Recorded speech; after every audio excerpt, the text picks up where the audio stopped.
All right, welcome back to the North Star Takes podcast with Bailey Policki and Jacob Liberta.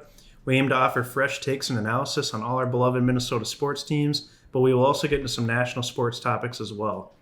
You can find all our videos here on our channel at North Star Takes Podcast, and you can also follow us on Twitter at North Star Takes and on Instagram at North Star Takes Podcast.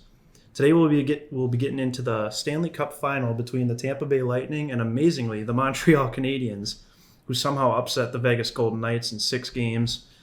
Just a crazy series, honestly, and kind of a crazy run for the Canadiens, wouldn't you say? Yeah, absolutely. This is a very unimaginable matchup, honestly, because coming into the postseason, the Canadiens are probably arguably the worst team out of the whole entire 16-team field because they came in losing 4 or 5 in a row to end the season. So it's like, oh, this team's going to be a quick out by Toronto. Toronto will finally end their playoff losing streak and finally advance and past the first round, and that didn't happen. I mean, it even got to the point where the Maple Leafs are up 3-1, and then the Canadiens, obviously, as you know, rattle off 3 in a row, and the rest is history at this point. Now they're in the Stanley Cup playing for it all, and honestly, one of the better stories in hockey in recent years as far as an underdog, and I love to see it. Honestly, I love the parity there because it's just different because you come in with a team that was on an 86-point pace and a full season, and that's like nothing these days as far as Stanley Cup contenders go. So, and then on the other hand, you got the Tampa Bay Lightning. I mean, they're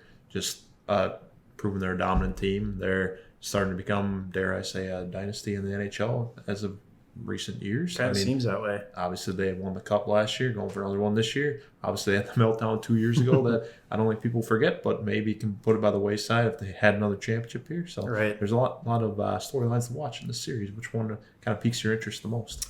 Yeah, I think for me, it's just more about the Canadiens. You know, they're led by their veterans. You know, they have Eric Stahl. They have Carey Price, who's playing at, just an amazing stretch of games here. And they also have Corey Perry and then Cole Caulfield, who's just been absolutely fantastic, the young winger. The Minnesota Wild had a shot to draft him. They chose Matt Boldy over him. Remains to be seen how good Matt Boldy is, obviously. But, Caulfield's outstanding. He's fun to watch. Hobie Baker Award winner. Exactly. And like you mentioned, the Canadiens were only on pace for, what'd you say, 86 points? Yep, that's for it. For an 82-game season. And, they were barely above 500 this season. So kind of incredible that they're even at this point. I don't think, they were the 4th team in their division. They kind of just barely squeaked into the playoffs. And, here they are. They're on this amazing run. And I think they'll have a tall task against the Lightning, who are just a truly professional team that's been here before and knows what to expect. And they have their studs with Kucherov and Braden Point and Steven Stamkos, and their goalie Vasilevsky obviously is very good. So they, like you said, they've been here before. They won it last year, and I think they're going to come out firing. Absolutely. I think 100%. It starts with the guys between the pipes. You got Vasilevsky and you got Carey Price. Yes. That's really where it begins and ends with these teams. But the thing is that I think Vasilevsky's got better guys in front of him. I think that roster for Tampa Bay is deeper, and hence why they won more games in the regular season. But you can't obviously discount Montreal for making it this far, especially overcoming a very good Vegas team that I honestly thought once we got to this Final Four should be the favorite to win the Cup. But 100%. Then all of a sudden Montreal bounces them in 6 games, and here we are. But another thing I'd like to mention about Montreal, it's pretty cool, is that they're the first Canadian team to make the Stanley Cup in 10 years since Vancouver rioted in the streets after they lost to Boston in 7 games. I didn't realize that. Yeah, so it's been kind of a drought for the Canadian hockey team. So that's always fun to get another nation involved in this great event. Sure. So I think they have as good of a chance as any team, really, as far as coming in hot compared to maybe other Cup contenders in recent years. So can't discount them again. But I just really, like you said earlier, Cole Caulfield starts with him. Another young guy like Nick Suzuki, that line with those guys, and Tyler Toffoli. Like those guys, they've been getting it done in this postseason, even though the Canadiens' offensive production hasn't quite been what Tampa's has been. They played great defense, and they've just done enough to win. You can't discredit them for that. And their penalty kill has been at a 93% clip in this postseason. And meanwhile, they're going to play Tampa, who's got the best power play percentage. So something's got to give. And that could prove pivotal in this series. Yeah, that'll probably be the difference maker, honestly. And that's kind of the beauty of hockey, though. You got 2 completely different teams.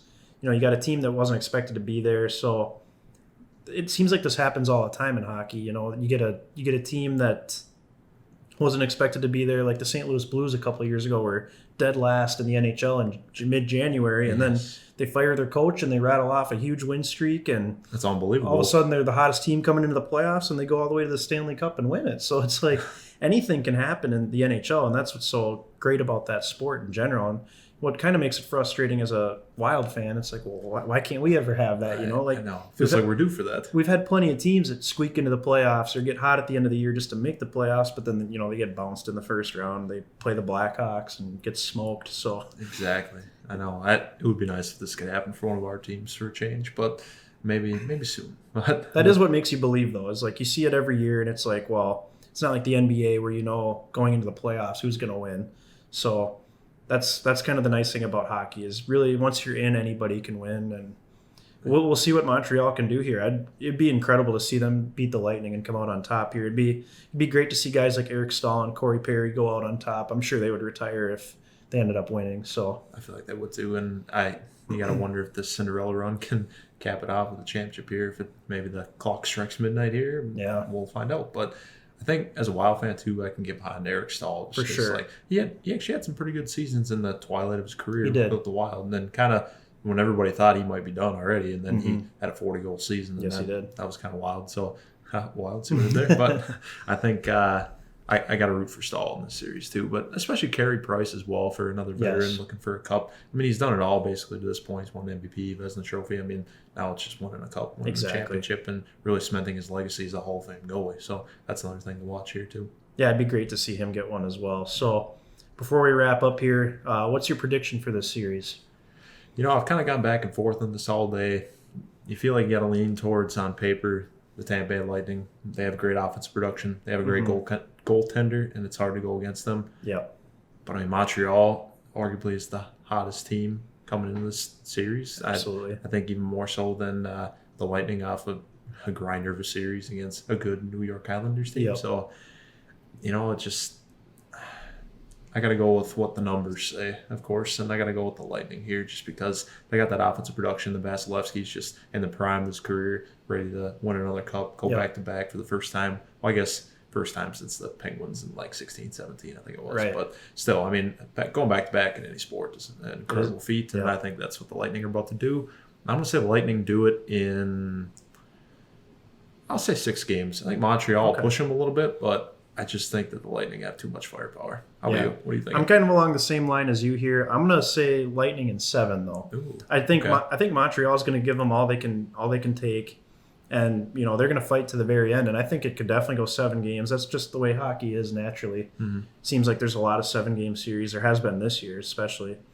I think when it comes down to it in a game 7. You got to go with the best team with the best players, and that's where I think the Lightning will come out on top. So it should be an interesting series, and I'll certainly be rooting for Montreal, but I think the Lightning are too good. Yeah, exactly. And add a quick note to this that adds a little bit of flair to this matchup is the fact that the Montreal Canadiens and the Tampa Bay Lightning, they're in the same division in a usual season. Oh, that's right. This is kind of fun having a divisional matchup. It's like if, let's say, we threw the Wild in the Stanley Cup and they're playing like Colorado or Chicago for some reason. Like that'd be insane. Think how much hype would be around that series. So kind of think about that in this context, and that makes us even better. I mean, 2 teams that are usually pretty familiar with each other. Obviously, haven't played each other this year, but there's a lot of history there. So you never know. Yeah, that's a great point. It should be exciting for sure. So that will do it for this edition of the North Star Takes podcast. Be sure to like all our videos and stay tuned for more content by subscribing to our channel as well, and give us a follow on Instagram and Twitter. Thanks for watching.